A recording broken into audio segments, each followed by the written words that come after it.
The South is burning. Oh my gosh, this is Norwood County. Over the weekend, hundreds of wildfires began raging across the region, from Georgia to the Carolinas. Where some of the worst blazes near Myrtle Beach triggered a state emergency and prompted evacuations. For most, wildfires may seem like a West Coast issue, but the South actually experiences more wildfires than any other region, and the threat is growing. But why is this?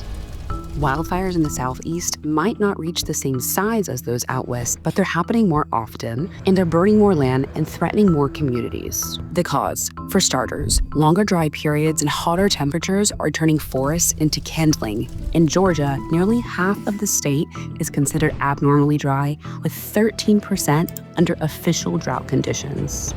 The climate isn't the only factor. Now more than ever, there's more communities popping up near fire-prone areas, and that's because the South is one of the fastest growing regions. So you'll see homes and communities popping up next to forests and grasslands with very little buffer. In Georgia alone, 43% of all communities are positioned at very high risk for wildfires. Since the 1990s, wildfire-prone land in the South has expanded by 93 million acres. That's roughly the size of Montana. The way land is managed in the Southeast also makes fire prevention more complicated. Unlike the West, where forests are publicly managed, in the South, nearly 87% of forests are privately owned. That makes large-scale fire management harder to coordinate, like doing controlled burns with fire crews to clear dry and overgrown areas before it turns into a disaster. To check the risk in your area, you can use tools like this from the Southern Group of State Foresters. With fires becoming harder to control, staying ahead of the danger is key.